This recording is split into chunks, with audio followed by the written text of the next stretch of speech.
قرآن شریف کے اللہ فرمائی وَلَقَدْ خَلَقْنَا الْإِنسَانَ مِنْ سُلَالَةٍ مِّنْ طِينٍ چی ما دا انسان دسخا او بدبوی خطنا پیدا کردی او بیا دا آدم علیہ السلام اولاد دے دا یو گندا ساس کی نہ پیدا کردی وَإِن كُنْتُمْ فِي رَيْبٍ مِّنَ الْبَعْثِ فَإِنَّا خَلَقْنَاكُمْ مِنْ تُرَابٍ ثُمَّ مِنْ نُطْفَةٍ ثُمَّ مِنْ عَلَقَةٍ ثُمَّ مِنْ مُضْغَةٍ مُخَلَّقَةٍ وَغَيْرِ مُخَلَّقَةٍ چی نکم استاسو دا خورنا پیدا کردی او بیا دا آغا اولاد دام دسخا نطفه نا پیدا کردی آغا نطفه چی پا پلیتے کی دا سے اندازی تا رسیدلی دا کہ دا انسان دا وجود نوزی نو پاو دس کارنکی گلام بی با گویا دا لرکوٹی او دسماتی نا او دا لوی او دسماتی دا طولو نا گندشیشو رکوٹ او دسماتی کوزی نو سر پاو دس بکے لوی او دسماتی که خارج شی نو سر پاو دس بکے قیق بندو کی پڑک اخلولتے نو سر پاو دس بکے کدا وجود نا نوزی آوی نوزی نو صرف بیدون کی وی نو سر پاو دس بکے او چی دا گندسیز دے انسان دا وجود نا خارج شی نو پاو دس کارنکی گلام بیما دا دمرا گنده سیز نا رب العالمین دا انسان پیدا کر دا گنده سیز دا مور پا گیڑا کی بیا پا وینا باندی بدل شو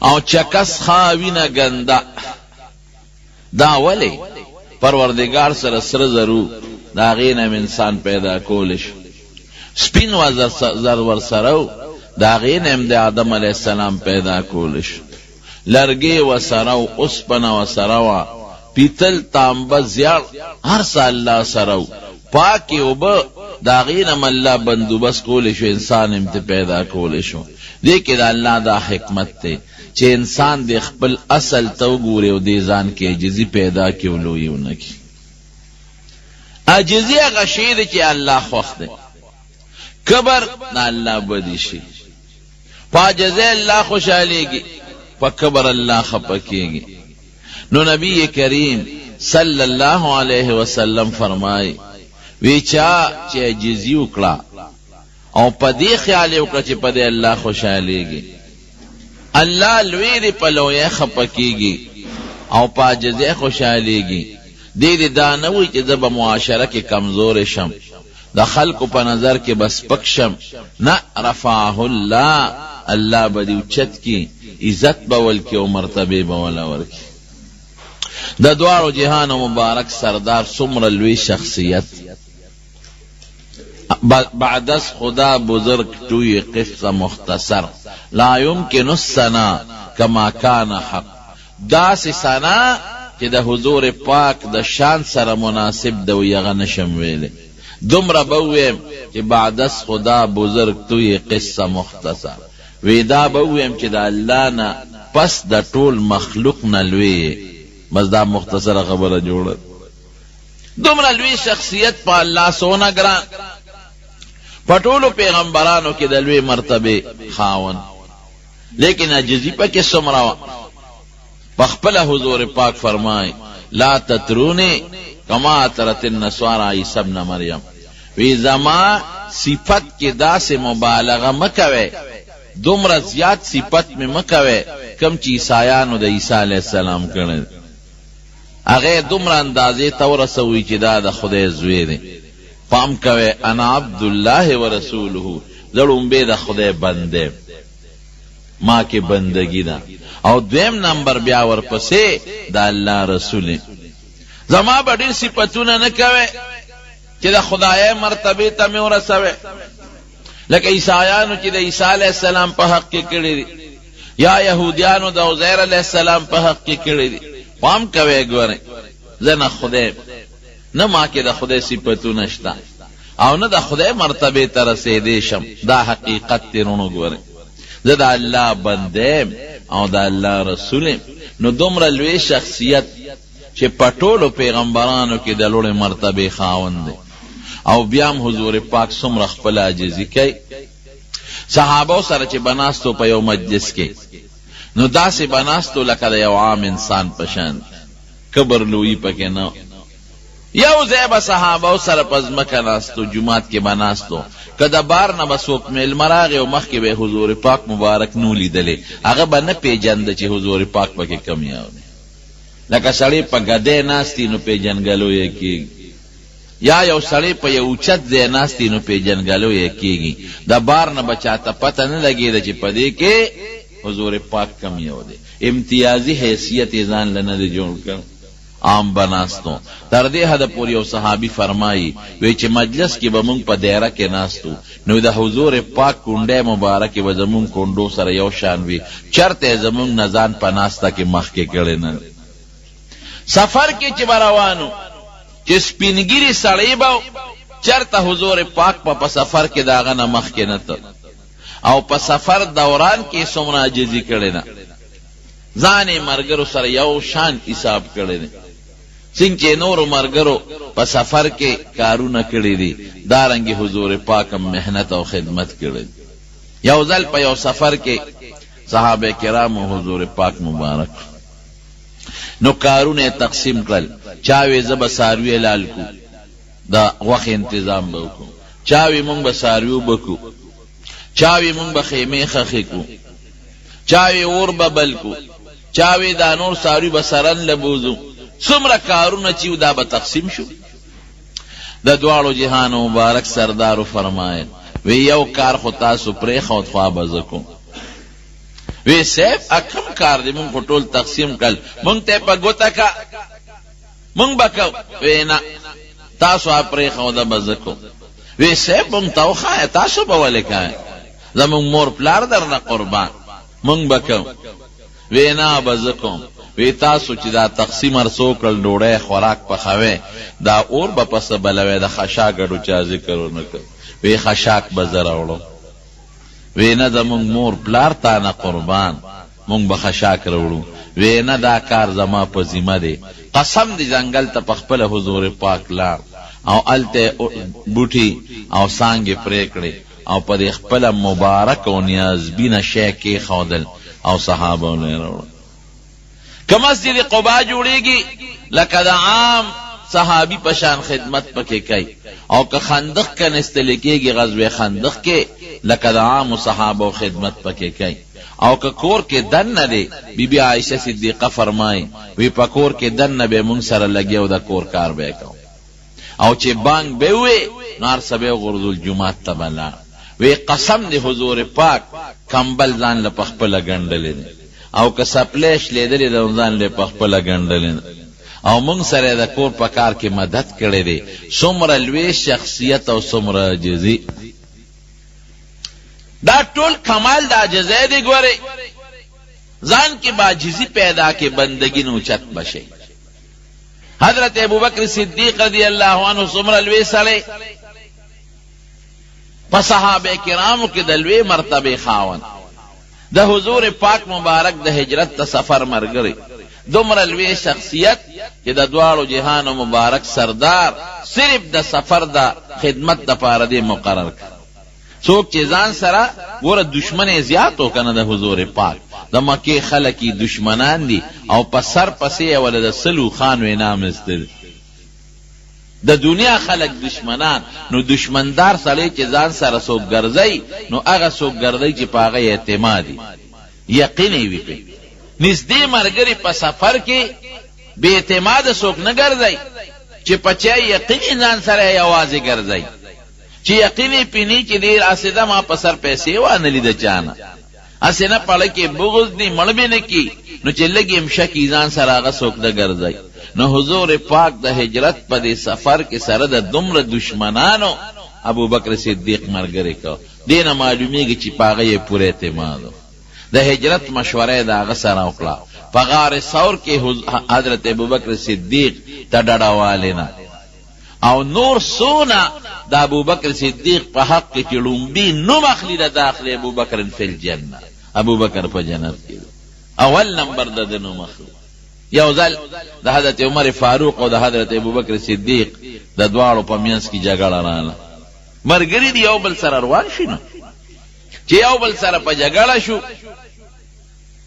حضرت ابوبکر صدیق رضی الله عنه د خلینه وته لګستغه وته بیا ستومانه شو. اوه دا خو مې خو نه کړل. حضرت عمر ته ما معاف کا. هغه ته پاسې دوی نه دی بخم. چې تلار دی ورپسې روان شو. وی ما زیاتی کړی دی ابوبکر ورته وای او ما بخم ما معاف کا. حضرت عمر غوسه ناکو اتلار کورته نه دی ورپسې په دروازه ورته هغه ورته دروازه بند کړه. چې دروازه بند کړه حضرت ابوبکر صدیق را روان شو جمعه ته راته او پریشان دی چې ما دا مرګري حضرت عمر خپک او ګورم زه نه بخلم دا بس کېږي. نو پریشان او دا لمنې روچته کړې وه او دې لاس کې نیولې وه په سوچ او فکر کې و چې جومات ته نبي علیه السلام نه راغی. حضور پاک صحابه ته وی دا سړی چې دی وی دې څه پریشانۍ کې مبتلا څه مسله د پریشانۍ کې. حضرت عمر چې کور ته لاړ ساعت تیر شو هغه وی چې یاره دا ما څه وکړل ټیک ده چې مثلا زه وچېړلم او ما باندې لږه سختی وکړه خو چې کله ما نه بخنه غوښتنو پکار دی چې ما بخلی او چې کور ته راپسې راغی نو ما له نو پکار چې دروازه مې ورته بنده کړې وې پکار و چې ما ورته معافي کړې وې دا خو غلطي وشوه. نو هغه م را روان شو راغی چې اورېږه ورځم چې جوړه ورسره وکړم. نبی علیہ السلام د حضرت ابوبکر صدیق رضی الله عنه تپوس وکړ ابوبکر ولې پریشان ہے؟ وی صاحب عمر ترا زما د خلیل لګستغه وکړ. نو امانه خپه شو. نو رانه کور ته لاړ ورپسې لاړم دی کې عمر راغی. حضور پاک حضرت عمر ته په غصه شو او فرمای هل تارکو لی صاحبی زما دا مرګري به پرېږدی معاف پکې. ابوبکر یادی حضرت ابوبکر صدیق وای چې دا الله رسوله غلطی ما نه شوې ده دنه نه ده شوې. او حضور پاک بیا حضرت عمر باندې غصه کوي هل تارکو لی صاحبی زما دا مرګري به پرېږدی دی به معاف کې. حضرت ابوبکر بیا وی صاحب ما نه غلطی شوې ده نه ده شوې. او حضور پاک حضرت عمر ته غصه او فرمایي د دواړو جهانو سردار وی زما دا مرګري به معاف کې. وی هغه وخت چې ما وی د پیغمبرم تاسو ټول وی کذب ته دروغ دی وی او ما ته ابوبکر وی صدق ته رښتیا دی وی تاسو ټول ما نه بل طرف ته وی دا زما مرګري. حضرت ابوبکر وی را پیدم حضرت عمر را پیدا خدای اسمان راونه غورځيږي. دومره نبی علیہ السلام پریشان دا ابوبکر صدیق خفګان نشو ما غلطی ما کړې ده تا کړې ده خو دل دونه ابوبکر صدیق خفه کېده.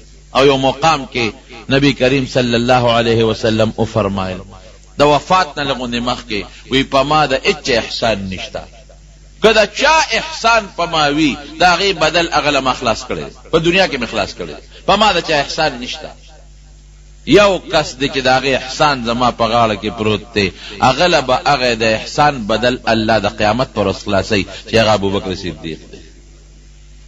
دومره لوی سړی په صحابو کې اول نمبر د جنت یو ځل نه په سو چنده حضور پاک په خلو مبارک هغه ته زیری شوی دی.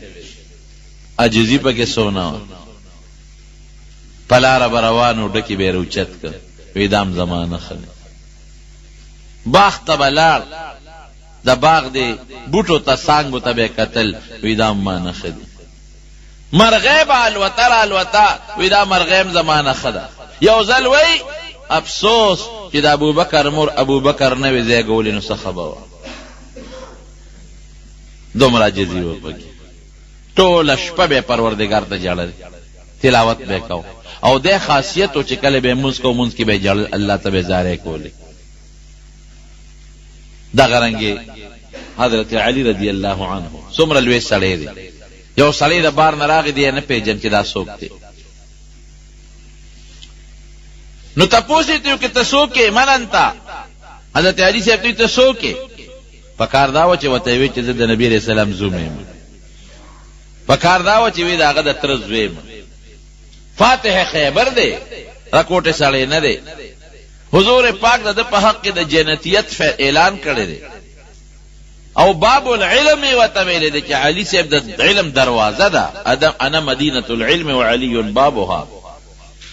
او د حضور دیو نوی چې د حضرت حسن او حسین پلارم، دیو نوی چې د بی بی فاطمه خاوند ما وی تسو کې مننتا تسو کې او تسوي ما انا الا رجل من المسلمین، وی زه یو نو بل سنیما د مسلمانانو کې یو سړی بس یو عام مسلمان. عاجزی الله تخوخنه پاجز الله خوشاله پکبر الله خپکی. لا تمشي في الارض مرحا انك لن تخرق الارض ولن تبلغ الجبال طولا. وی چې پلا رزي نو خپې د کبرجنو په شانته موړه کبر باندې موږ سبا وکي نه د ازمکه شلول شي چې په وردن نشي، د خدای ازمکه نشي شلول، او نه د سر چتول شي د اسمان ته ورسه. حضرت لقمان چې خپل بچی ته نصیحت کوي نو یو نصیحت وته دا کوي چې بچي ګورې پزمکه با د کبر تلل نه کې، پاسانا او په نرمه طریقه په دې ځمکه ګرځا، لوی بازار کې نه پیدا کې، عاجزی بازار کې پیدا کې. نو پاجزه الله خوشالي څومره چې الله انسان کمال ته رسي، ګورې پاجزه رسي، په کبر کمال ته نشي رسیدي. زمونږ د دارالعلوم دیوبند چې کوم بانی مبانی دی او د ټولو استاد دی مشر مولانا قاسم نانوتوی رحمت الله علیه، ډېر لوی سړی و. د دارالعلوم دیوبند بنیاد دی ښودلی دی د شاه عبدالغني رحمه الله شاګرد. نن سبا د دارالعلوم دیوبند نه څومره چینې روانې د دنیا ګوټ ګوټ کې په لکونو شاګردان دي دارالعلوم دیوبند، او دا په لکونو مدرسې چې څومره د دنیا په ګوټ ګوټ کې دي دا ټولې مدرسې د دارالعلوم دیوبند په نقشه روانې دي، او ټولو کې دارالعلوم دیوبند شاګردان د شاګردانو شاګردان د شاګردانو شاګردان لګیاي درسونه کوي. د دې ټولو ثواب به مولانا قاسم نانوتوی رحمه الله ته رسیږي. لوی سړی قسم او علم اوهو د علم غر و غر چې خدای پاک دله کوم علم ورکړي د دې اندازه ولګوي چې کله د دارالعلوم دیوبند بنیاد خوده زمکه وتا چا وقف کړه دشت و بیابان زمکه، هغه وخت چې په زمکو سکول نو خوب نه خوب د دوارو جهان مبارک سردار په خوب کې ولید. قاسم ولی په سوچ او په فکر کې پروت وی حضرت د مدرسې بنیاد एकदम او په دې سوچ کې پروت ما چې دا آبادی څنګه وکم، د طالبانو دا رهائش د اوسېدو کوټې کم ځای جوړې کم، لنګر کم ځای جوړ کم طالبانو لا، او دارالحدیث چې ستاسو د احادیث درس پکې کېږي هغه په کم ځای کې جوړ کم، او جمعات په کم ځای کې جوړ کم چې منځ پکې کېږي. حضرت په دې سوچ کې پروت یم، په دې فکر کې د دوارو جهانو مبارک سردار وته فرمایي وی راځه چې زه درته نقشه واچوم. په دې نقشه دارالعلوم جوړ کا. اوس د خوب نه نو نبی علیہ السلام ته مخ کې شو، مولانا قاسم نانوتوی رحمه الله ورپسې شو.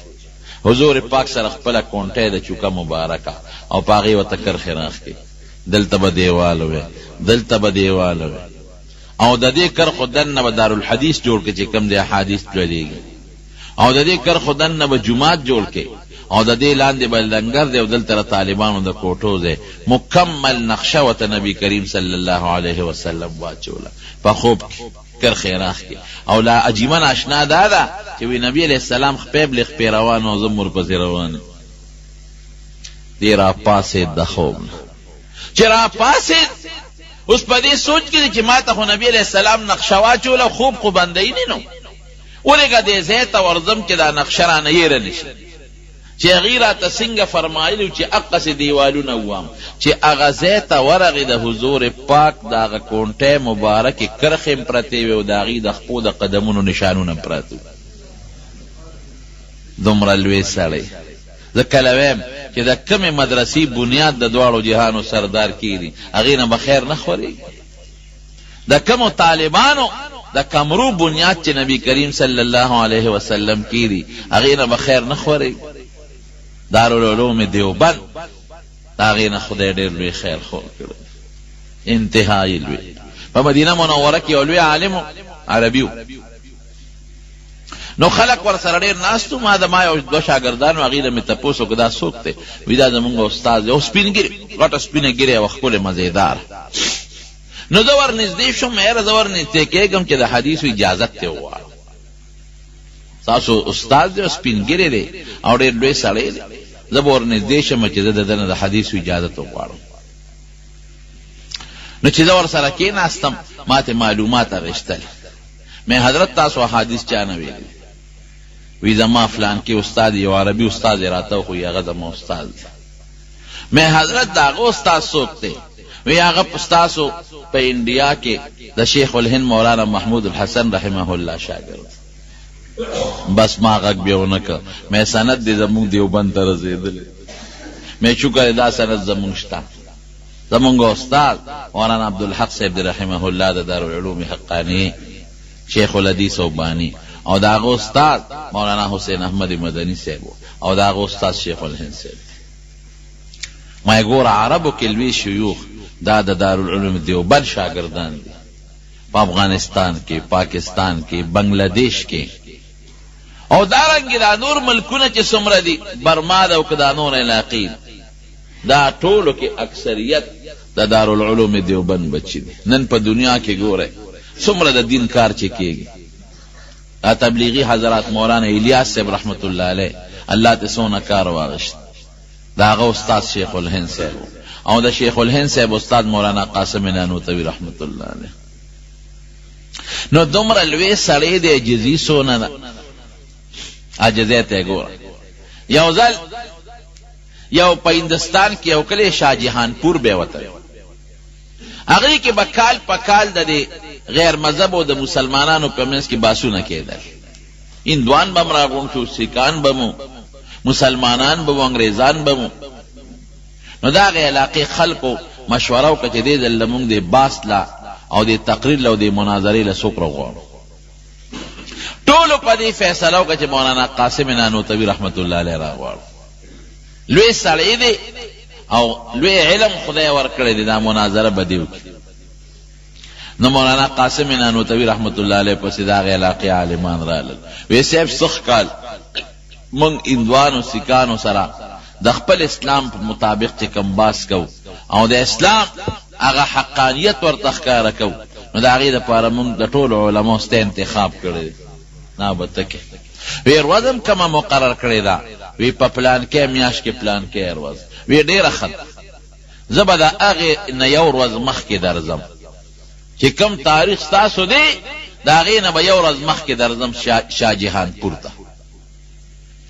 چې هغه تاریخ راورسېد، د هغې نه یو ورځ مخکې خلک رالل ریلګاډي ته، ریلګاډي کې به درځم، ټرین کې خلک ریلګاډي په د شاه جهان پور چې کوم ریلوے سټیشن دی، د دنیا عالمان او مسلمانان او طالبان دا راغلي دي، او لوی استقبال دی چې مولانا قاسم نانوتوي رحمت الله علیه به راځي او د هغې استقبال به کوو. لوی عالم دی. دی چې کله په ریلګاډي کې را روان شوی دی، سوچ یې کړی دی چې دا خو به ټول خلک زما استقبال له راغلي، عالمان به م راغلي، هغه ته پته وه دا خو به زما په زړه کې زه دومره لوی سړی یم چې دومره مولیان دي زما استقبال وکړي، او بیا چې استقبال کوي نو چغې به وایي زنده‌باد او زنده‌باد زنده‌باد.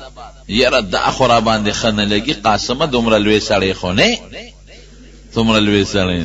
نو د هغې ریلوے سټیشن نه مخکې بل ریلوے سټیشن راته 15 کیلومیټره د هغې او د دې منځ کې فرق و. نو دې په هغه ریلوے سټیشن باندې کوشو، د هغې نه مخکې کوشو.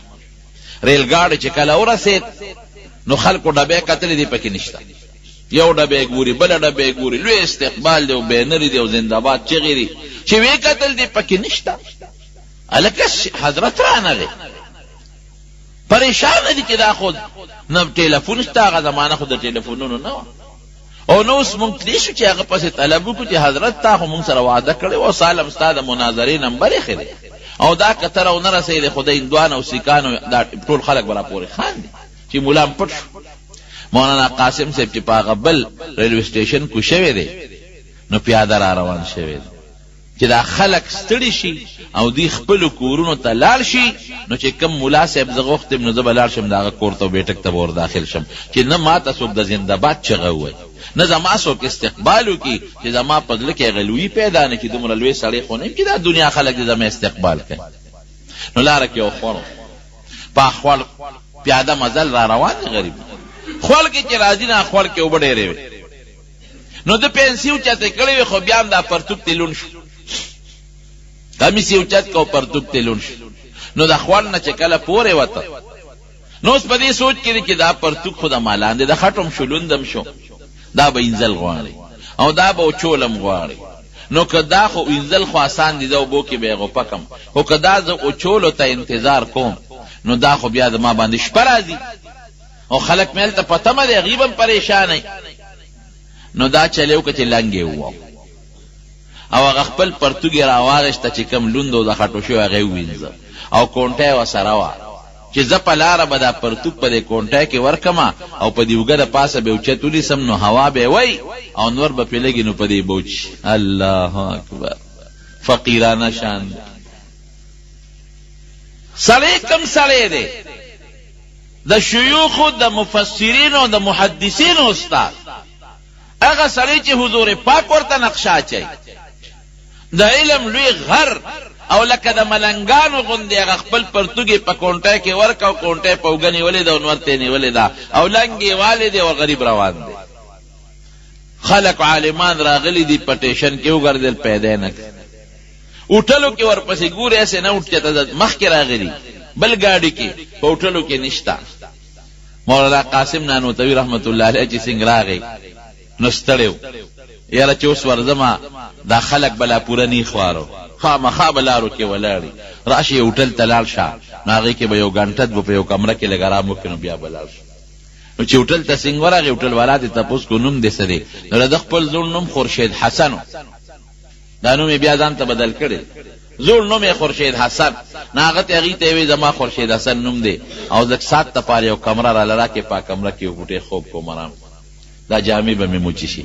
نو هغې کې سم لاست مولیان ورپسې ګرځي، خلک خو خواره شو لاړل خپلو کورونو ته، خو چې کم مولیان دي هغې ګرځي ودرېږه د بسونو اډې ته لاړ شو چې ته بس کې نه راغلی هلته هم نشته، یاره یو هوټل دی دې غاړه کې ودرېږي هغې کې ګورو چې ته هغې ته نه ننوتې، چې هوټل ته ورل تپوس به هوټل کې کاو چې د مولانا قاسم نوم سړی خو څوک نشته هغې نه، چې هوټل ته ورل هغه رجسټر یې کته یو نوم پکې راووت خورشید حسن. وی دا څوک دی؟ وی دا دې کمره کې یو بوډا سپین ږیری راغلی دی او په دې کمره کې دی. وی شکل یې څنګه دی؟ وی نرۍ غوندې شکل یې د خامتا جامې لاندې لنګ والی دی او ملا غوندې معلومیږي خو هندوانو. وی ودرېږئ ممکن ده چې همدا وایي چې دروازې وټکوله مولانا قاسم صاحب پکې حضرت مونږ خو ستا لوی استقبال دپاره ولاړو په ګاډي ټرین کې په ریلوې سټیشن کې او د علاقې ټول علما او عوام الناس او د هندوانو سیکانو سره مقابله و، نو مونږ خپل شان نن خاو چې دا به لوی شان کتاب مونږ بوزو، دا تاسو څنګه راغلی؟ وی دقې خبرې نه مې ځان پټ کړی ځکه هوټل کې کمره کې دی رہی. قاسم دومره لوی سړی نه دی چې تاسو د په لویه مجمع کې د هغه د زنده‌باد چغې ووهئ. قاسم دومره لوی سړی نه دی چې دومره لوی علما دی د هغې استقبال ته په لارو کوڅو کې ولاړ. شیخ الهند صاحب دی فرمایي یو ځای کې مونږ ناستو، وی زمونږ دا خیال نو چې زمونږ شیخ دننه کمره کې ناست دی، وی زوما او نور ملګري دي، وی دې کې یو ملګري وی چې یاره د فلانکي کلي هغه قاري صاحب ډېر ښایسته ښکلی اواز دی، نو سار مانځه کې هغه پسې ځو چې هغه پسې مونځ وکړو، ډېر ښایسته قاري دی او ښایسته اواز یې دی. وی یو کس پکې وی چې کم وی فلانکې، وی یاره قمقلو هلته ځو، هغه خو زمونږ مولانا قاسم صاحب ته کافر وی، نو موږ هغه کافر پسې مونځ کوو، زمونږ شیخ ته کافر وی او ته وی چې هغه پسې ځو، هغه چې چا خولې نه خبره وته وي هغه وی ما ته خو دا پته نه و چې زمونږ شیخ ته کافر وی، خو اواز یې ډېر ښایسته دی مې چې مونځ به ورپسې وکړو. مولانا قاسم صاحب دا خبره واورېده، ځان یې غلی چې ماسخوتن کله مونځ وشو نو شیخ الهند صاحب وی مونږ چې کوم ملګري ناست وو وی مونږ ته وی چې سار وختي به پاسو مونږ به یو بل جومات کې کوو، ډېره سار وختي پاسو تهجد یې وکړل. وی په ناک کې وی مونږ وی چې شیخ صاحب ته ووایو چې دی خو تا ته صاحب کافر وی، د په زموږ منځ کېږي ځکه چې یو مسلمان بل مسلمان ته کافر ووایي او هغه کافر نه نبی علیه السلام فرمایي چې دا چا فتوا ولګوله دی کافر ګرځي.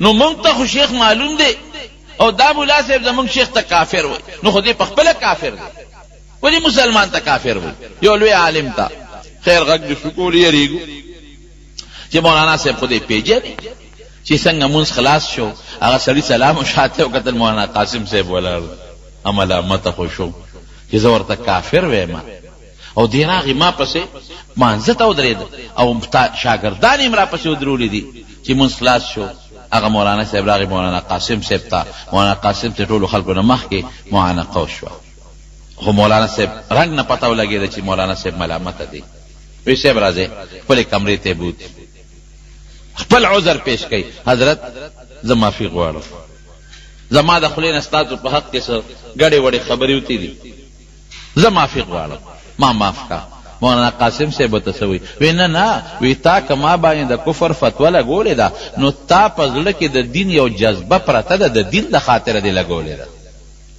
د خدای دپاره دې لګولې ده نو زه دې لرالم که په ما کې د کفر څه خبره وي نو ما ته ووایه چې زه ستا په لاس توبه وباسم او ستا په لاس ایمان راوړم او د هغې نه معافي وغواړم اوس یې دې خبره کې یا په ځمکه نه نوځي چې خدای پاکه دا څه په غم واوړېده نه صاحب نه ووایه خیر دی که ما د الله په شان کې څه ګستاخي کړي نو د الله په شان کې ګستاخي کفر دی هغه ته کافر ویم که ما د نبی علیہ السلام په شان کې څه ګستاخي کړي نو د پیغمبر علیہ السلام په شان کې ګستاخي کفر دی د هغې نه توبه وباسم ما ته ووایه که ما د قرآن په حق کې څه ګستاخي کړي نو د خدای د کتاب په حق ګستاخي کفر دی ما ته ووایه زه هغې نه توبه وباسم بیا سړی چې نه جیده استم نه دي کړی استم نه دي کړی او به زه معافي غواړم دې ته عاجزي وایي مونږ به څه کوو الله اکبر چې معمولي څه خبرې زه د چا نه کم یم ملا هم وایي پیر هم وایي امیم وایي زمیدارم وای تاجرم وای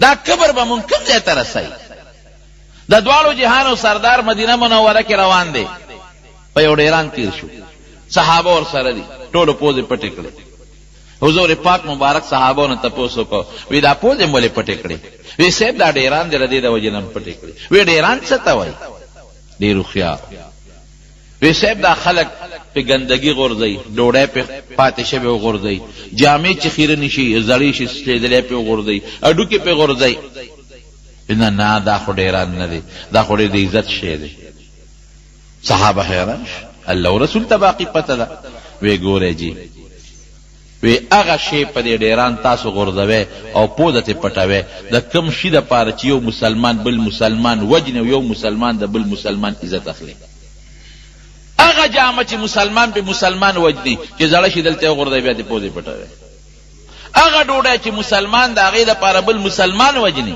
او د مسلمان عزت اخلي هغه ډوډۍ چې د مسلمان خېټې ته لاړه شي نو په دې ډیران یې غورځوي ګند ته جوړ شي هغه میوې او خوراکونه چې مسلمان ولا مسلمان وجني او یو مسلمان د بل مسلمان عزت د هغې دپاره اخلي هغه چې څښا شي او ستا نه پالتو شي نو په دې هغوی ډیران ورته وایي دا خو د عزت شی دی جامه ډوډۍ او ستا خوراک چې دنه فالتو دی پې پروت دی دې له خو مسلمان وجني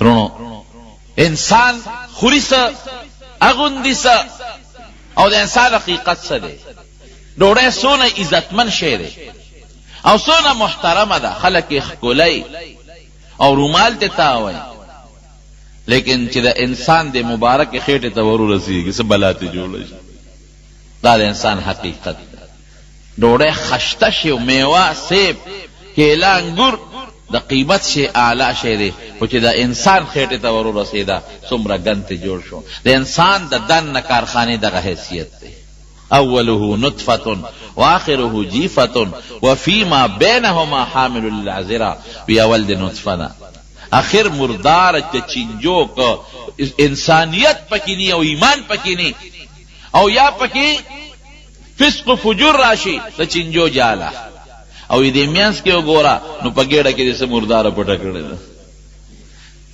دا ټوکړه ده په بکس کې پرته دکاندار صاحب پرته څومره مزیدار او خشته خو چې د انسان د وجود نه توشي په درې مرسخه بین کوي که نه کوي دا د انسان د وجود حقیقت دی اوبه دي خشته مزیدار ښکلې پرتې دي، خو چې د انسان وجود ته داخلي شي نو څښا موتیا دي بیان کې ته جوړې شي که جوړې نه شي.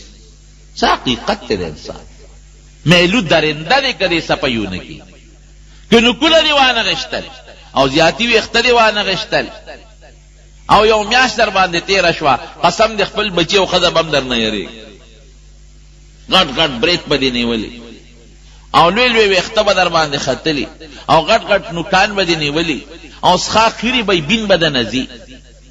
دا د انسان حقیقت دی. لام ببا جامع به خشته اچے او ویښته به دې کټ کې او نوکان به دې کټ کې او په صابون به لام به نو ښکلې به او که دا دې ونه کړل ځکه نن یو هفته یو میاشت اومه لام به نو څښا بین به دنه ځي او که به دنه نه ځي. دا د انسان حقیقت دی. او دس چې ماته د خلکو نه ځان لرې کوي، ولې کوم بین چې دنه ځي دا هغه بین د لاسه نه ښځه خوب کولی شي او نه در بچي خوب کولی شي. د انسان به کبر څنګه کوي؟ دا د کبر ځان پسې مټې والي. یو غاښ باندې چې د انسان دړ شي څومره چغې وباسي، یا کور کې چې خوب نشي کولی، خېټه چې معمولي بې اعتداله شي نو بیا دومره دستونه پې ولګي هغه د عزت انسان بې عزته شي، جامې ته لاندې رواني. څښا بدبویه انسان سره کبر نه دی مناسب، انسان سره عاجزي مناسبه. زمونږ په دې علماو کې یو ډېر لوی عالم تېر شوی دی، مولانا رشید احمد گنگوهي رحمت الله علیه، ډېر لوی سړی. د دې سړي دومره لوی علم دی چې د دې علم ته کله حیران شم چې خدای دې تا کوم علم ورکړی دی. په ترمذي یو شرح لیکلی کوكب الدري او په بخاري یو شرح لیکلی لامع الدراري. سړی علم ته د حیران شي، خدای دې سړي تا کوم علم ورکړی. نو چې دومره لوی سړی وي نو هغې کې خامخا یو بوډۍ لږ علم راځي. علم یو لوی نعمت دی. نو څنګه سړی ظاهري خشته جامه واچوي، چوغه واچوي او شکل ښکلې کړي نو ځان ورته لږ لوی ښکاري. دارنګې چې چا کې علم زیات وي نو دا علم په دې سړي کې لږه نشه پیدا کړي. دې لومبې لاړ مولانا حاجي امداد الله صاحب مهاجر مکي له اغله لاړ نو حاجي صاحب ورته وایي بیعت وکړه ما سره، حالانکه حاجي صاحب چا نه دا مطالبه نه وکړې. وی صاحب بیعت به وکړم خو ما نه دا ذکر و اذکار نه کېږي، کتابونه کتل دي او طالبانو د سبق ویل دي، نو دا ذکر و اذکار او دا قصې پسې مانه نه کېږي. زه یو شپه خو را سره تېره کړه، یو شپه تېره زه ډېره ښه شپه به تېره نو چې شپې ته ورسره پاتې شوم نو حاجي صاحب د شپې پاسې تهجد یې کول.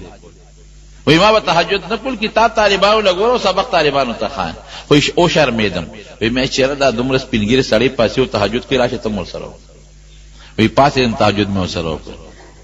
حاجي صاحب ناس خپل ذکر و اذکار کوي نو یې زه شرمېدم چې دې اوس ذکر و اذکار کوي بوډا سپینګیري او زه سملم نو دا خو لږ یو بوډۍ بده خبره ده. نو امام ورسره لږ لږ ذکر و اذکار وی هغه د حاجي صاحب هغه ذکر چې هغه به لا اله الا الله وی که نه معمولي غوندې به یې په زوره کړل.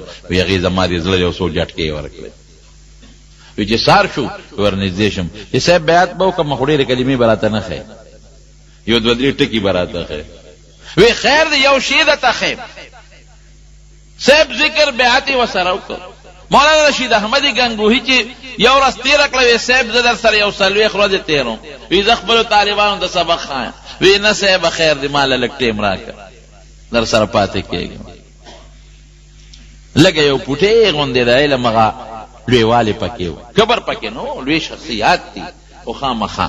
نو حاجي صاحب یو ځل ډوډۍ خوړه چې ډوډۍ خوړه دی ولا راغلی و دغه مقام کې. نو حاجي صاحب ته میوې هم پرتې وې، روجې موجې پولو مولو دا قصې پسې پرتې وې. نو دی ورسره کېناسته. نو چې کېناست نو حاجي صاحب دال راواغېستل او په یو کاسه کې واچول او یو ډوډۍ ورسره کړه. او مولانا رشید احمد صاحب ته وی رشید احمد وی دا هغه ګوټ کې کېن دا ډوډۍ وخوړه. اوس که بل مرید و که نه د دې زمانې مرید بشیر جان غوندې مرید وی به چې خط دې ته پیر وی په خپله غوښې خوري او مال یې دال راکړه، په خپله لګیا دی او صاحب به دغه خوري، روجې خوري او بریاني خوري او چرګان خوري او مال یې ډوډۍ راکړه او غاړې ته کېنه او دال یې راکړه. دا پیري مریدي بیا په کار نه. نن سبا خو تکلاغه پیر دی چې خشته لنګر چلی، مریدان د هغه پیر ډېر صفتونه کوي. تاسو تپوس وکړئ مرید به د هغه پیر خشته لنګر دی ډېر مزېدار غوښې دي سرې کړي دي پکې. هلکه ته ډوډۍ له ځې او د ډوډۍ لپاره پیري مریدي کې هوټل والا نه بیا وکړه، بیعت د هوټل والا نه وکړه، هغه ډېر شیدونه پخوي. ډېر خشته لنګر ډېر سپیشل او ډېر زبردسته ډوډۍ ده او مزېدار تیکي دي پکې او صاحب خوراکونه دي پکې. نو زه که تیکو والا نه بیعت کوې نو پېښور کې تیکو والا ډېر دي هغې نه بیا وکړه. معیار د حقانیت د زړه باطن دی صفی ده کبر پکې نه غیبت پکې نه او الله یادوي او چې ته ورته وګورې او تا ته الله یاد کړي. اولیاء څوک دي؟ نبی علیہ السلام فرمایي هغه خلق دي چې دي ولیدلی شي الله ورته یاد شي. نو که داسې دې زمانې پیري مریدي وایي چې په تندر دې لګي دا په خپله مال دال راکړلو نو یې ډوډۍ لاس کې راکړو په خپله لګیا دې پولو نه خوري غوښې خوري چرګان خوري. خوا مولانا رشید احمد ګنګوهي غاړې ته کېناسته چې ډوډۍ وخوړله غوندې وایي دې خو رشید احمد دلته راشه رانږدې کړ. مولانا قاسم حاجی امداد الله صاحب لګیا د هغه مخکې هغه ښه خوراکونه خوري. وی رشید احمد خفه نه شي ځان له مې کړې وی د دې دال او د ځان له ډوډۍ د خوراک هم قابل نه وي. پکار دا و چې هغه مخامخ سپلو سره مې کېنولو چې دا مې در باندې سمولې خو یاره لږ رحم مې در باندې وکړې احسان مې در سره وکړه دال او ډوډۍ مې در باندې مې وخوړه د دې قابل هم ګورې نه او ته څه وایي. وی حضرت وی زه د دې قابل نیم چې ستا د خانقاه او ستا د دې دربار د مریدانو سپلی سمې کم د دې قابل نیم. وی دا دې را باندې لوی احسان وکړه چې نوړی ډوډۍ دې راکړه او غاړه کې دې کېنولو ډوډۍ ته یې واغېسته او په شوټه پوی خوره بچې اوس ما سره ته د دې قابل چې تاله زه د خپل خلافت اوس درکم. اقر وز باندې خلیفه قضا او زما په ګدی کېنه او چې څنګه ما مریدانو ته لګیاوم او بیعتونه کول تو زما په ځای کېنه او خلکو له طریقې ورکوه. عجزۍ کې کمال دی. مولانا رشید احمد ګنګوهي کوم ځای ته ورسېد؟ یو ځل ناست دی اشراق مانځه دپاره ناست دی یو طالب راغی. طالب شاته کېناست ادب دپاره شاته ناست دې مخکې ناست د مانځه په انتظار دی او طالب شاته کېناست د ادب په خیال چې د ما استاد پر شاته کېنم چې د استاد زما ډسټرب نشي یعنې ذهن باندې بوج را نشي. چې مولانا رشید احمد ګنګوهي رحمت الله علیه چې شی وګرځوله طالب شاته ناست دی چې دې طالب پاسېدو کېنه طالب پاسېدو وي نه به پاسې کېنه او د استاد امر دی طالب کېناسته. مولانا رشید احمد ګنګوهي راغی طالب نه شاته کېناسته وی چې څومره ساعت تا زما شاته ناسته کړی دومره به زه ستا شاته ناسته کوم. د خو د پیغمبر د حدیثو طالب ولیدلی مې ستا خو ډېر لوی حیثیت طالب به پاسېدی وي که پاسېدې ښه به نه کېنه څومره ساعت چې هغه ناسته کړو شاته کېناسته. درس و یو ځل بارې درس کو باران شو چې باران شو طالبانو منډې کړې وی درس چې باران شو وی دی کوټې ته ځئ طالبانو کوټې ته منډې کړې کتاب ولې کتاب لون نشي څوک چا کتاب اوچت که چا صادر اوچت که چا ټپۍ اوچته کړه خو چې طالبان کوټې ته څنګه لاړل مولانا رشید احمد ګنګوهي رحمت الله علیه لاړ پیزار سره او خپل صادر یې خور کو د طالبانو سپلی پیزار راخلي په هغې کې چې د هغې نه یې پن راوتړو طالبانو منډې کړې حضرت دا څه کې زمونږ د حدیثو شیخ استاد یې او ته زمونږ سپلی خپل صادر کې او بیا هغه دې پن نه وتړل وي دا لمدېږي نو دا به ته راوچتی وی تاسو ټول د الله او د رسول خبرو کې مشغول یې ټول ورځ لګیا یې قال الله تبارک وتعالی قال رسول الله صلی الله علیه وسلم په جب هم د خدای او د رسول خبرې چلیږي نو چې ستاسو پیزار اوچت نه کم د چا پیزار به اوچت دې لویو خلکو کې ګټلې ده په دغه عاجزۍ ګټلې عاجزي الله به خوشحالي من تواضع لله رفعه الله سوچ د الله د پاره په ځان کې عاجزي پیدا کی چې الله په عاجزۍ خوشحاليږي او زه هم عاجزي کوم کبر لویي به نه کوم نو پروردگار نبی علیہ السلام فرمایي عزت ته الله په لاس کې دی الله به عزت ورکړي او چې کم لویي کوي ځان کې کبر پیدا کی نبی علیہ السلام فرمایي وضعه الله الله وی سر بدل او ام کتب دې باجد الله خوشحالي او عاجزي دا نه چې جامې بشلېدلې چې عاجزي دې تنوي چې سپلای بدشلېدلې عاجزي دې تنوي چې صادر بدشلېدلې او جامې بنیندې نه حدیث پاک ته ان الله جمیل يحب الجمال الله ډولې دې او ډولې خوخي جامې پاکه باچي سپلای خ پالش کړي چاو صادر خ خشتا چاو پټکی خ صفا چاو صابون سره لامبا خوشبو نبی علیہ السلام پورې کړی ده بالکل استعمال وا عاجزي دې ته وای چې بل مسلمان ته به سپک نه ګورې، دې ته عاجزي وایي. دا به نه وی چې زما په شان جامه د چا ده، زما په شان مسلماني د چا ده. بل مسلمان ته سپک کتل او بل مسلمان د ځان نه کمزورې ګڼل دا کبر دی، دا به نه کوي. خپله معاشره کې تا سره یو طالب العلم ملګری دی، هغه ته به سپک نه ګورئ. تا سره خپل ګاونډ کې یو غریب ملګری دی، هغه ته به سپک نه ګورئ.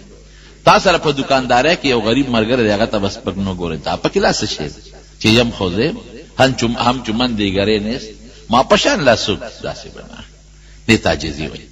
عاجزي دی نه وایي چې جامې به دې شلېدلې او پیزار به دې شلېدلې او جامې به شلېدلې چې او څادر به شلېدلې. دې ته عاجزي نه وایي. نو جو انکسار دا هغه صفت دی چې دا په الله کې نشته. الله لوی ذات دی. دا الله پاک د مسلمان دپاره خوښ کړی دی. نبی کریم صلی الله علیه وسلم چې بر اسمانونو ته لاړ او د پروردگار سره ملاقات وشو، نو الله یې تپوس کی وی څه تحفه دې ماله راوړې ده. وردا جیبه تپوس دی اوس الله له بس تحفه وړي، الله سره خوار تشتا ماله دې څه تحفه راوړې ده. خایا شابه نو حضور پاک مبارک خو خيار او وحی به تکیدله وی الله داسې تحفه مې دل راوړې ده چې تاسو سره نشتا، داسې تحفه مې دل راوړې ده. تب حیران چې به څه تحفه کې الله سره ني. التحیات لله والصلوات والطیبات. الله د بدن د مال د جبه عاجزي مې دل راوړې، په جبه مستا په دربار کې زاری کو التحیات، او د مال په بنیاد بمستا په دربار کې عاجزي کو، او د وجود په اندازه پر خپل وجود با امستا په دربار کې عاجزي کو. عاجزي به راوړې ده په خله په بدن په مال کې، دا عاجزي تاسو سره نشتا. نو چې دا واقعي چې دا د خپل عاجزۍ اظهار وکړو، الله وی السلام علیک ایها النبی ورحمت الله وبرکاته. زما تسلیمات سلامونه او رحمتونه او برکتونه دې پتا نازل. نو حضور پاک بیا سوی ځان سره په نبی علیہ السلام خو رحمت نازل شو، سلام شو، نو ګناه امت پاتې شو. السلام علینا وعلى عباد الله الصالحین. زما په نیکانو بندگانو او پما او زما په غریبانانو، زما په نیکانو امتیانو او پما او زما په غریبانانو امتیانو دې مستاره طرف نه سلامتی. هغه د پیغمبر علیہ السلام د عجزه خبره او د الله ذوالجلال غ سلام او بیا د نبی علیہ السلام د عجزه غ درخواست او امت لپاره دون الله تخوخ چې منځ کې دل لازم کو منځ کې به عاجزي دا ډېر د کمال شی دی. څومره چې ځان عاجزه کړ هغه رب د الله خوخه او د دنیا نعمتونه دا د الله سره دی، ګوري بنده سره نه دي. وما بكم من نعمت فمن الله. څومره نعمتونه دي، کمال دی، که دولت دی، که روغ صحت دی، دا ټول د پروردګار سره دی. نو عاجزي به کوو، لوی به نه کوو. لوی به خدای ګڼو، ځان به عاجزه ګڼو. چې عاجزي دې پیدا کړه. ګوره سجده په مانځه کې وایي دا د عاجزۍ نښه ده. څومره چې تندې په خاورو کې راښ کړه دا د عاجزۍ نښه ده. دا رکوع چې کې دا د عاجزۍ نښه ده. دا دواړه لاسونه چې په سینه باندې تړي دا د عاجزۍ، ځان ته خپل زولنیت کړی دی واچول، دا د عاجزۍ نښه ده. او چې دا ټیټیږي او دا تحیه شکل کې ټول د عاجزۍ، موږ ټول عاجزي ده. حج چې کې ګوره دو صادره دی واچولې او خپې دې بربند کړې او سر دې سرتور، دا ټول د عاجزۍ نښه. عبادت هغه عبادت ته چې پاغي کې عاجزي وي او چې عاجزي پکې نه او کبر نو هغه عبادت نه دی. نو خدای پاک دې په مونږ کې تواضع پیدا کړي. الله دې مونږ د کبر نه وساتي. ها دی وی چې زو محله کې دو زنانه بیماران دي، الله تعالی ته ول شفا ورکړي. خدای چې څومره مریضان دي الله ټول مریضان له شفا ورکړي. الله که څوک تنگ دست قرضدارانی قرضونه اخلاص کړي. الله مونږ د دنیا او د آخرت د فتنو نه پامن کې وساتي. خدای د کبر نه وساتي، د لوی نه وساتي. خدای زمون گناهونه مونږ ته معاف کړي. الله زمون گناهونه مونږ ته معاف کړي. الله زمون گناهونه مونږ ته معاف کړي. الله ته زمون ناراضي شي. په دواړه جهان هم خیر نصیب کړي. د رسوایي او د ذلت ته جون نه وساتي او د حیا او د عزت ژوندګي نصیب کړي. اخر وخت کې بخوري دا کلمه نصیب کړي. لا اله الا الله.